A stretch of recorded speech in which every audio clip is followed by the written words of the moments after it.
오늘도 이곳에 함께 모여 하나님께 예배드리고 계신 여러분 모두에게 우리 주님의 은혜와 평화가 넘치시기를 바랍니다. 지난 2주에 걸쳐서 우리는 십계명을 살펴보았습니다.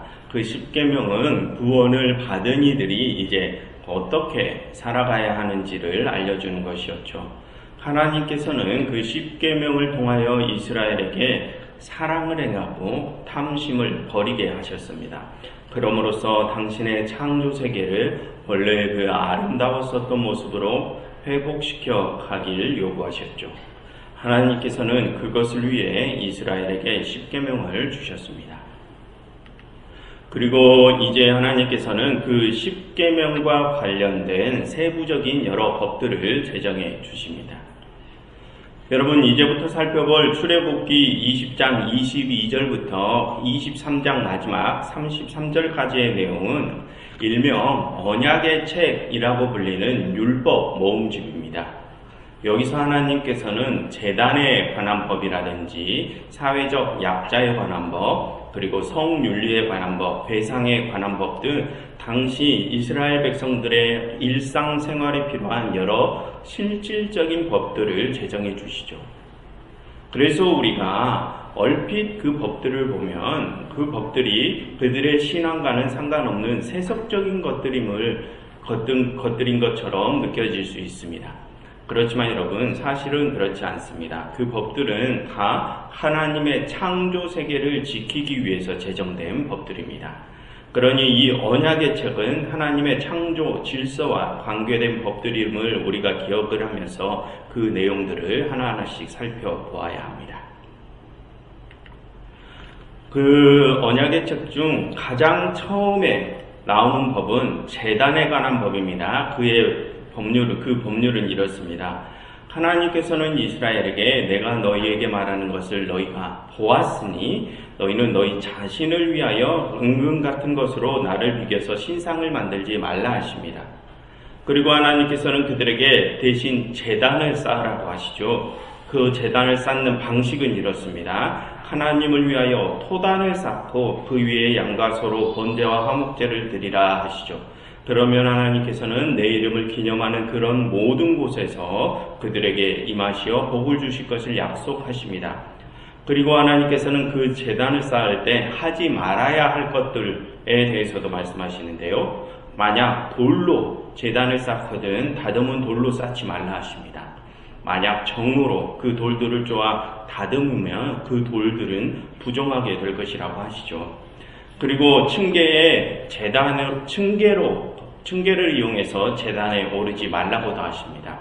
왜냐하면 그들의 하체가 드러날까 해서라고 하시죠. 그렇게 오늘 하나님께서는 제단을 쌓는 방법과 그 제단에서 제사를 지내는 방법, 그리고 그 제단에서 하지 말아야 할 일 등을 말씀하십니다. 여러분, 말씀드렸듯이 앞으로 살펴볼 20장 22절부터 23장까지에서 주어질 여러 법들은 언약의 책이라고 불린다고 했습니다. 그럼 여러분, 그 여러 법들이 왜 언약의 책이라고 불릴까요? 여러분, 언약이라고 하는 것은 일방적인 것이 아니죠. 언약은 둘 이상의 대상이 필요합니다. 그래서 그 쌍방 간에 어떠한 행동이나 지켜야 할 것들을 요구하고 그것을 서로 약속하는 것이 언약이죠. 그런데 지금 그 법들이 그런 언약이라고 합니다. 왜 그럴까요? 그것은 그 법들이 이스라엘에게만 어떠한 행동을 요구하는 것이 아니기 때문입니다. 그 법들은 이스라엘뿐만이 아니라 그 법을 주신 하나님께도 어떠한 행동을 요구하죠. 여러분, 잠깐 24절을 보시겠습니까? 24절. 거기를 보시면 하나님께서는 이스라엘에게 제단을 쌓고 그 제단에 제사를 지낼 것을 요구하시죠. 하나님께서는 이스라엘에게 그 제단법에 순종하기를 요구하십니다. 그런데 그 뒤에 하나님께서는 만약 그들이 그 법에 순종하면 내가 내 이름을 기념하는 모든 곳에서 그들에게 임하시어 복을 주실 것을 약속하시죠. 즉, 하나님께서는 이스라엘에게만 순종을 요구하시는 것이 아니라 당신께서도 그들에게 신실하실 것을 약속하십니다. 그처럼 앞으로 이스라엘에게 주어질 여러 법들은 일방적으로 이스라엘에게만 순종을 요구하지 않고 그에 상응하는 하나님의 신실함도 요구하는 언약들입니다. 그래서 이 법들을 언약의 책이라고 부르는 것입니다. 그리고 여러분, 그러한 내용을 통하여 우리는 하나님을 향한 우리의 순종은 오직 우리를 향한 하나님의 신실함 안에서만 가능함을 우리는 알 수 있습니다. 여러분, 지난번 19장에서 하나님께서는 이스라엘에게 이렇게 말씀하셨죠. 너희는 내가 애굽에서 너희를 구원한 일을 보았다. 그러니 너희가 만약 내 명령을 지켜 행하면 너희는 나의 소유, 제사장의 나라, 거룩한 백성이 될 것이다 라고 하셨습니다. 그래서 이스라엘이 그에 대해서 뭐라고 응답했습니까? 19장 8절을 가서 보시면 그들은 여호와께서 명령하신 대로 우리가 다 행하리이다 라고 응답했습니다. 그들은 이제 하나님께서 자신들에게 그 어떠한 명령을 내리시든지 그 모든 명령에 순종할 것을 맹세했죠. 그럼 여러분, 그때 이스라엘은 왜 그 모든 명령들에 순종할 것을 맹세했습니까? 애굽에서 하나님의 구원을 경험하고 광야에서 하나님이 자신들과 함께 하심을 경험한 그들은 이제 하나님께서 자신들을 가장 좋은 길로 인도하실 것을 확신하기 때문에 순종을 맹세했습니다. 여러분, 그것은 곧 하나님을 향한 우리의 순종은 오직 우리를 향한 하나님의 신실함 안에서만이 가능함을 말해줍니다. 여러분, 지금 하나님 안에 있는 우리는 우리를 향한 하나님의 그 신실하심을 다 경험을 했었죠. 그래서 우리는 그 하나님의 신실하심을 확신하며 이제는 우리가 하나님께 순종하고 신실할 것을 결심할 수 있습니다. 그런데 여러분, 그런 우리가 아니라 만약 또 다른 새로운 이들이 하나님께 순종을 결심하려면 그들에게 어떠한 일이 일어나야 하겠습니까? 그들도 역시 그들을 향한 하나님의 신실함을 느낄 수 있어야 하겠죠. 그럼 여러분, 어떻게 그들이 그것을 느낄 수 있습니까? 하나님께서 함께 하시는 우리가 그들에게 하나님의 신실하심을 느끼게 해줘야 합니다. 하나님께서 그들을 정말로 아끼고 사랑하심을 우리가 그들에게 느끼게 해줘야 하죠. 왜 그렇습니까?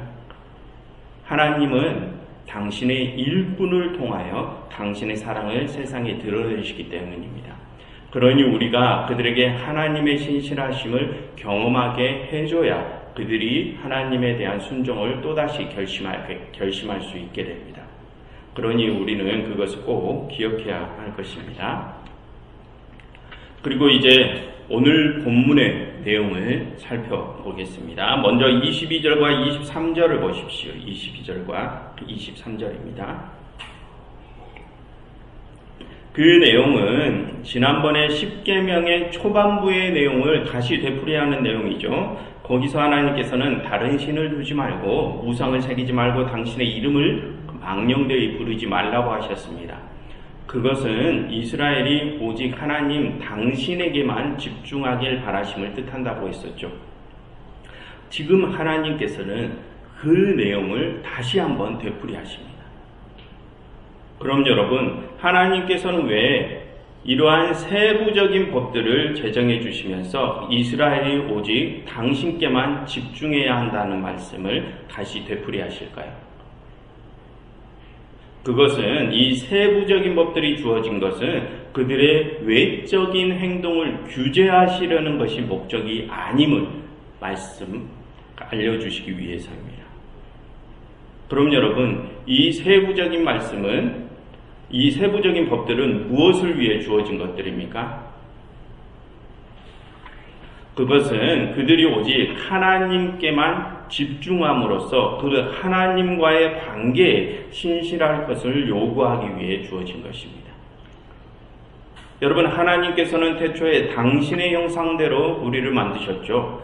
그처럼 하나님과 우리는 원래 하나로 연결된 관계입니다.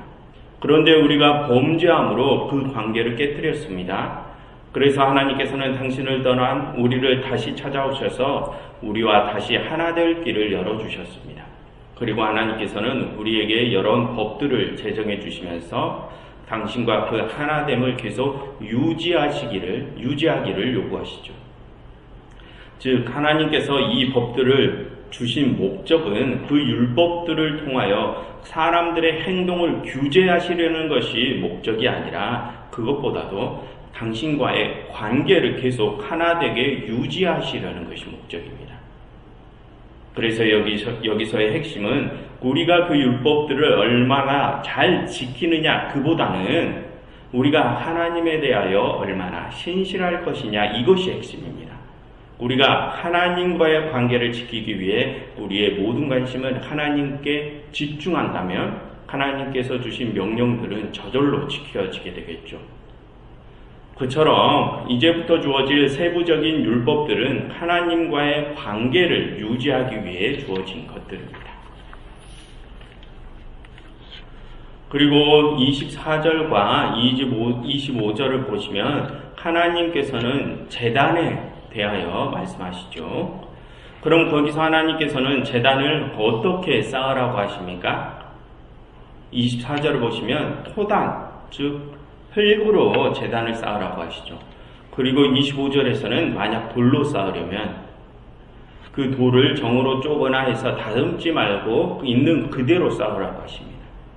즉 제단은 흙이나 돌처럼 자연에서 주어진 가장 기본적인 재료들을 사용해서 아주 단순한 구조물로 만들라는 것입니다.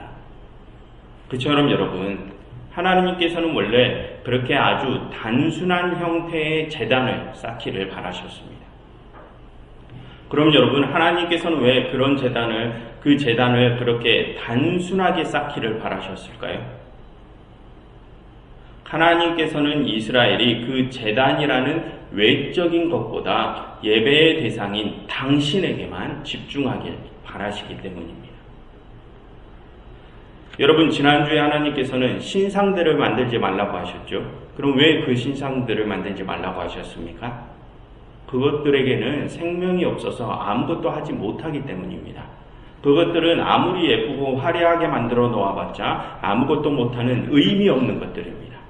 그래서 그런 무의미한 것들에 우리의 관심을 두는 일은 우리가 하나님의 역사를 부정하는 일이라고 했었죠. 그래서 하나님께서는 그런 무의미한 신상들을 만들지 말라 하셨습니다. 그런데 여러분, 후대의 이스라엘 백성들은 예루살렘 성전을 그런 아무것도 못하는 여러 조각상들과 화려한 장신구들로 치장했습니다. 그래서 여러분, 호세아 10장에 가서 보면 하나님께서 예언자 호세아를 통하여 성전에 그렇게 여러 주상들을 세운 이스라엘 백성들에게 경고하시는 장면이 나옵니다. 거기서 하나님께서는 그 주상들을 모두 쓰러뜨려 버리시겠다, 깨뜨리겠다고 예고하시죠. 그처럼 하나님께서는 백성들이 당신을 만나는 성전에서, 제단에서 그들이 다른 화려한 장식들이 아니라 오직 당신에게만 집중하기를 바라십니다. 그러시기에 하나님께서는 자연에 있는 가장 기본적인 재료들로만 제단을 쌓으라고 하시는 것입니다. 그럼 여러분, 지금 현 시대의 교회들의 모습을 한번 돌아보십시오. 우리는 과연 그렇게 하나님을 만나는 이 교회, 이 예배당에서 오직 하나님께만 집중하고 있습니까? 아니면 우리는 거대한 건물과 화려한 인테리어들을 자랑하는 그런 교회를 추구하고자 합니까? 여러분, 현 시대에는 교인들의 필요에 맞추어서 예배당에 이런저런 것들을 많이 들여놓죠. 교인들이 쉽고 편하게 성경 말씀도 잘 보고 찬양 가사도 잘 볼 수 있게 대형 예배 영상 장비들을 들여놓기도 하고, 교인들이 찬양과 설교를 더 잘 들을 수 있게 좋은 값비싼 음향 장비들도 들어놓습니다. 그리고 예배의 질을 높인다면서 웅장한 성가대를 꾸미기도 하고, 위압감이 느껴질 만큼 설교단을 층계를 이용해서 높이 쌓기도 합니다. 또한 매주 화려한 꽃들이나 장식들로 예배당을 예쁘게 치장하기도 하죠. 그렇게 우리가 예배에 더 집중하기 위해서, 그리고 우리가 더 하나님께 큰 감사를 표현하기 위해서 이 예배당을 그렇게 꾸민다고 말을 합니다. 하지만 여러분, 오늘 하나님께서는 뭐라고 말씀하십니까? 그러한 것들이 진정으로 예배의 대상이 되는 당신께 집중할 수 있게 해준다고 합니까? 그렇게 말씀하시지 아니하시죠. 하나님께서는 오히려 그러한 것들이 당신께 집중하지 못하게 한다고 말씀하십니다. 그럼에도 여러분, 우리는 왜 하나님께서 아니라고 하시는 그러한 것들을 쫓고 있을까요? 우리는 그것에 대하여 다시 한번 깊이 생각해 보아야 할 것입니다. 그리고 26절을 보시면 26절, 하나님께서는 너희가 제사를 드릴 때는 층계로 제단에 오르지 말라 하십니다. 그럼 왜 층계로 제단에 오르지 말라 하시는 것입니까? 그것은 그들의 하체가 그 위에 드러날까 해서 하지 말라 하십니다. 여러분, 당시는 지중해 연안에서 다른 우상 신전들이 아주 많았던 때라고 했습니다. 그리고 그 우상 신전들에서는 음란한 행위들이 횡행해 있었죠. 당시 어떤 우상 집단들은 신전에서 성적인 행위를 함으로써 자신들이 신과 연결될 수 있다고 생각을 했습니다. 그리고 또 어떤 우상 집단들은 환각 상태에 빠져야 신들과 연결될 수 있다고 생각해서 일부러 제단에서 환각제를 사용하던 집단들도 있었죠. 그처럼 당시는 여러 신전들에서 그런 음란한 행위들이 행행해 있었습니다. 하지만 여러분, 지난 10계명을 통하여 하나님께서는 이스라엘 백성들에게 그런 음행을 하지 말라고 하셨죠. 그럼 여러분, 하나님께서는 왜 그런 음행을 금지하셨습니까? 그러한 음행이 하나님을 우리의 관심 밖으로 밀어버리기 때문이라고 하셨습니다.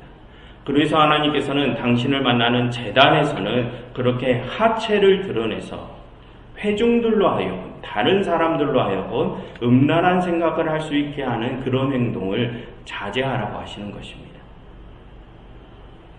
여러분, 그것은 예배 시간에 자신의 어떠한 행위로 다른 이의 시선을 빼앗는 상황을 금하시는 것입니다. 그래서 다른 이들이 하나님께 집중하지 못하게 하는 상황을 차단하시는 것이죠. 그럼 여러분, 지금 우리의 예배의 모습을 한번 떠올려 보십시오. 지금 나는 이 예배의 장에서 다른 사람들이 오직 하나님께만 집중할 수 있도록 나의 행동이나 나의 모습을 자제하고 있습니까? 여러분, 하나님께서는 이 예배를 드리는 공간과 이 시간에 우리가 오직 당신께만 집중하기를 원하십니다. 그러니 우리는 나의 행동이나 나의 모습으로 다른 사람들이 하나님께 집중하지 못하게 하는 상황을 만들면 안 되는 것입니다. 그럼에도 만약 나의 행동과 모습으로 다른 이들의 예배가 방해가 된다면 그것은 하나님께서 음란한 행위로 간주하신다는 것을 우리는 꼭 명심해야 합니다. 여러분, 살펴보신 것처럼 이 제단에 관한 율법은 사실 백성들이 오직 하나님께만 집중하게 하는 행동 강령입니다. 그렇게 함으로써 그들이 하나님과의 관계를 유지하는 일을 그들의 삶의 중심에 두게 하시려는 것이죠. 그럼 여러분, 이스라엘 백성들이 이제 그 명령에 순종하면 하나님께서는 그들에게 무엇을 약속하십니까? 24절 하반절을 보시면 그들이 그렇게 하나님께만 집중하면 하나님께서는 당신의 이름을 기념하는 곳에 임하시어서 그들에게 복을 주실 것을 약속하십니다. 여러분, 여기서 하나님의 이름을 기념하는 곳은 제단을 가리키죠. 지금으로 말하면 우리가 함께 모여 예배를 드리는 이 예배의 장을 가리킵니다. 하나님께서는 우리가 우리의 삶의 중심에 당신을 두고 살아가면 이 예배의 장에서 당신께서 직접 임하여 주실 것임을 약속하십니다. 그처럼 여러분, 이 예배의 장은 하나님께서 직접 임재하시는 거룩한 장소이자 거룩한 시간입니다. 물론 하나님께서는 이 예배장을 떠나서도 모든 장소와 시간에서 우리와 함께 하시지만, 그럼에도 이 예배장에서 하나님께서는 특별히 직접 임재하실 것을 약속하시죠. 그러니 우리는 이 예배장을 구별되고 거룩히 보존해야 함을 기억해야 할 것입니다. 예배를 드리는 이 공간과 이 시간은 내가 하고 싶은 대로 함부로 할 수 있는 것이 아니죠. 또한 하나님께서는 우리가 하나님께 집중하며 이 예배의 시간에 우리에게 복을 주실 것을 약속하십니다. 여러분, 여기서 하나님이 말씀하시는 복이란 궁극적인 평안과 영원한 안식을 뜻합니다. 우리가 이번 생을 살아가면서 그 어떠한 상황에 처하든지 자족할 줄 알므로 그 모든 상황 속에서 평안과 기쁨을 누릴 수 있는 상태, 그리고 그 삶의 끝에 영원한 안식으로 들어가는 것, 그것이 하나님께서 우리에게 약속하신 복입니다. 그러니 우리가 우리의 삶의 중심에 하나님을 두고 살아가면 우리는 우리에게 주어진 모든 순간 속에서 그 평안과 안식을 누리며 살아가게 될 것입니다. 그런데 여러분, 하나님께서 이 예배 시간에 우리에게 그렇게 복을 주신다면, 그럼 다른 시간과 다른 장소에서는 우리에게 그런 복을 주지 않으신다는 뜻입니까? 여러분, 그게 아닙니다. 하나님께서는 다른 시간과 다른 장소에서도 우리에게 복을 주십니다. 하지만 이 예배장에서 하나님께서는 더 특별히 임재하시어 우리에게 직접적으로 복을 주신다는 것이죠.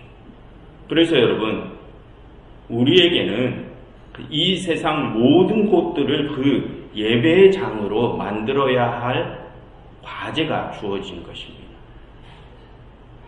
여러분, 아까 하나님께서는 제단을 쌓을 때 흙과 돌로 쌓으라고 하셨죠. 그것은 우리가 하나님과 만날 수 있는 장소는 아주 특별하게 건축되고 아주 특별하게 꾸며진 곳이 아님을 말해줍니다. 하나님과 우리가 만날 수 있는 장소는 그렇게 하나님께서 주신 가장 기본적인 자연 재료가 있는 그 모든 것들을 뜻하죠.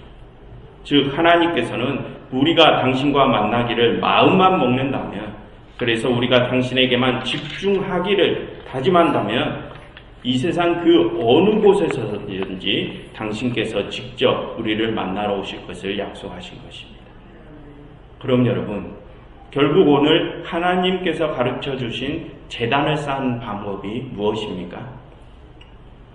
우리가 하나님께 집중하는 공간과 그 시간이라면 그 어느 곳, 그 어느 때든지 그것과 그 시간이 예배의 장이 될 수 있다는 것입니다. 그러니 우리는 아직 하나님을 모르는 이들이 그들이 있는 그곳에서 하나님을 만날 수 있게 해주어야 합니다. 그럼 여러분, 어떻게 그들이 자신들이 있는 그곳에서 하나님을 만날 수 있습니까? 하나님께서 이 예배의 장에서 우리에게 복을 주신 것처럼 우리도 그들에게 그들이 있는 그곳에서 하나님의 복을 경험하게 해주면 됩니다. 하나님께서 이 시간 이곳에서 우리에게 당신의 사랑과 평안과 안식을 느끼게 해주신 것처럼 그들이 있는 그곳에서 우리가 그들에게 우리가 받았었던 그 사랑과 평안과 안식을 제공해주면 되는 것이죠. 하나님께서는 오늘 이 제단에 관한 법을 통하여 당신의 일꾼들에게 그것을 요구하신 것입니다. 그러니 여러분, 이제 여러분들의 이웃이 있는 그곳으로 가셔서 그곳을 하나님을 만날 수 있는 예배의 장으로 만들어 주십시오.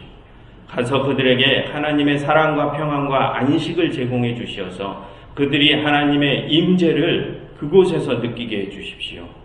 그래서 그렇게 이 세상 모든 곳을 하나님의 제단으로 만들어 주시는 여러분들이 되시기를 간절히 바랍니다. 기도하겠습니다. 하나님, 저희가 당신의 사랑과 평안과 안식을 저희가 가는 그 모든 곳에서 전할 수 있게 하시사 그 모든 곳이 하나님이 임재하시는 예배의 장이 될 수 있게 하시옵소서.